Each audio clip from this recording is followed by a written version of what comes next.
tell you, I was so heated by this film, I was ready to come through the screen and lay hands on that raggedy judge.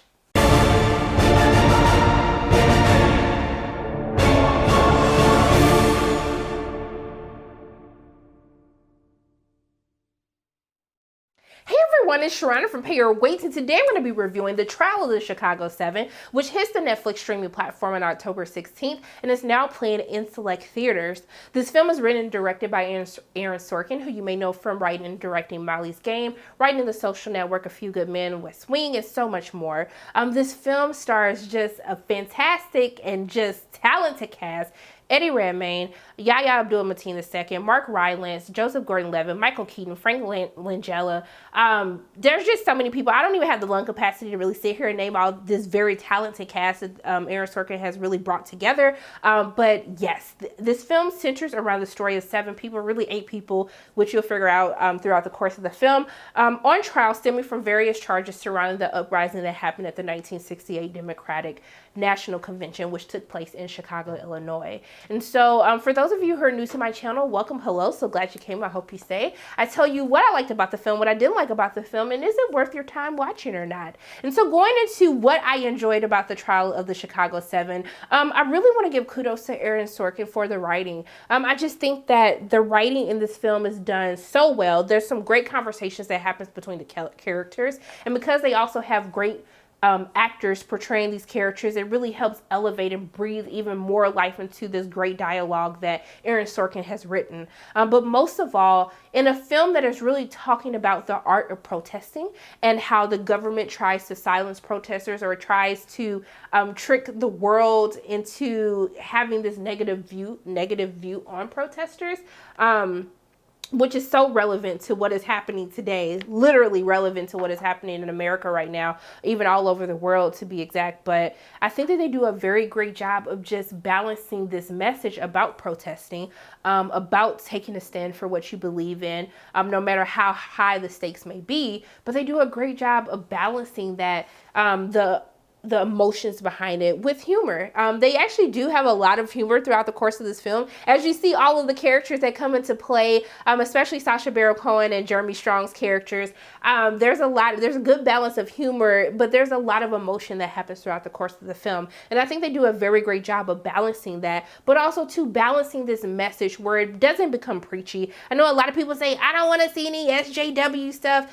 I think Aaron Sorkin really sticks to the facts. It really presents the facts of the case, how these things played out. There are things that are going to make you upset on both sides. And I think that is very evenly balanced. I think that is not, normally sometimes you feel like they're trying to lead to one side or another, but it's just like, no, this is what happened during this trial. And you really have to make your own decision as to who are the good guys, who are the bad guys. Sometimes it gets a little gray area in between that. But I do want to talk about the performances. Now, this is already a star-studded cast, a very talented cast. We have Emmy winners, Oscar winners, Tony winners.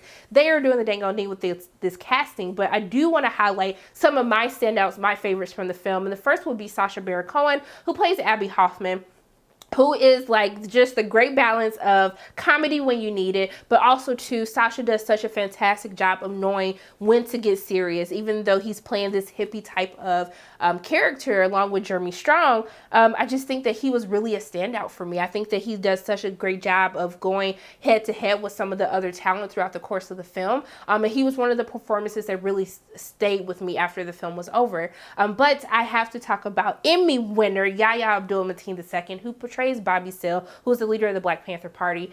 And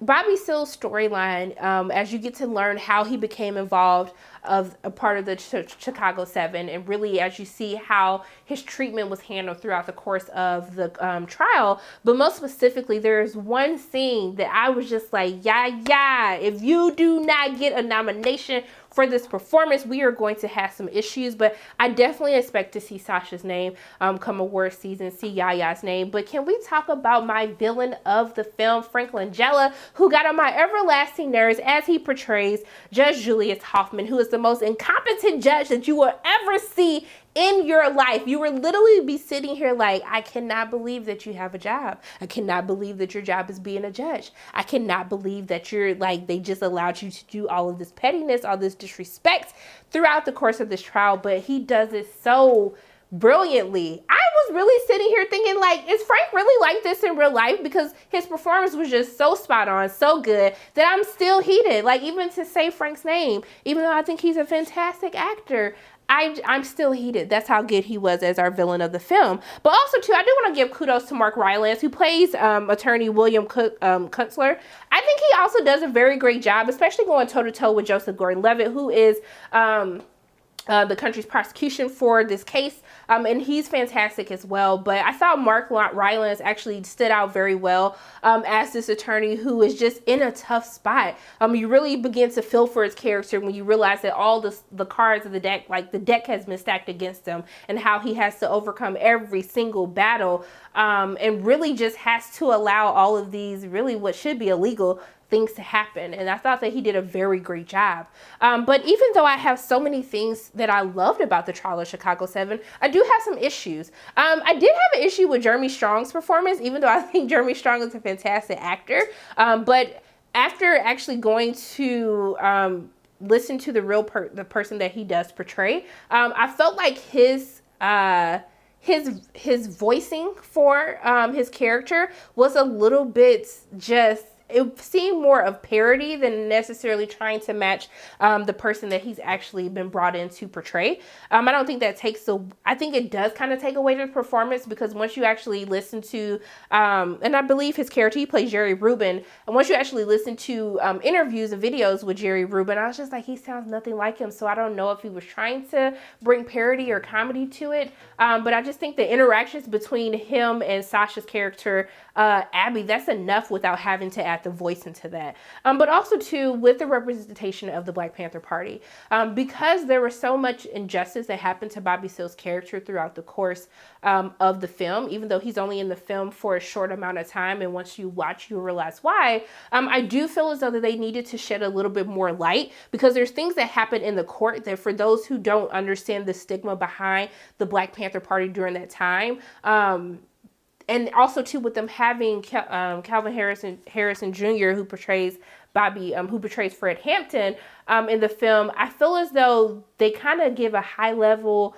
gloss over version of what is happening with the Black Panther Party at the time, to where it's really just like, I think a lot of people will kind of be lost as to why Bobby Seale was being targeted at that time, and why kind of how all of these things lined up and played out, how they got him to where he was. But I just wish we could have seen a little bit more. And also too, I do think as a whole, the movie does kind of rush over the events. It's kind of told out of order, so you don't really get the gist of what is happening until like deeper into the second half of the film, which may be confusing, because for someone like me, I had no idea about the trial of the Chicago 7. I didn't know what happened at the 1968 Democratic National Convention. And even after watching the film, which I think if the intention is to not feed you everything and to make you want to go and research, I would say they were successful. But it would have been nice to really been given a clearer context as to what was happening, to really help me understand what the stakes were for the key players,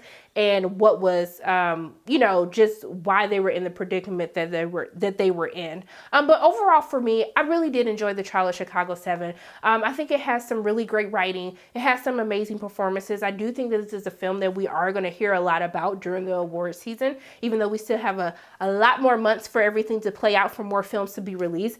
But I really think that this is such a very great acting ensemble that they have with this film. Standout performances. I really expect to hear a lot of names. Even Eddie Redmayne, he was fantastic in this film as well. But there's just so many great performances that I'm just excited to see what awards that they're possibly going to be nominated for. But overall, this film is very, very relevant to what is happening today. It has a great message of really, and it sticks to the facts and really helps you look at protesting in a different light, and really look at how the government tries to silence protesters, and also to how, there might be bad people on both sides, but there's really always a message behind what people are trying to bring to the forefront. And I think this film does a good job overall of really helping people tie into that message and want to learn more about what happened with the trial of the Chicago 7 and really how this relates to what's happening in the world today. But those are my thoughts on the trial of the Chicago 7. As always, my name is Sharana from Pay Your Weight. And if you like what you saw today, make sure you hit the like button, hit subscribe,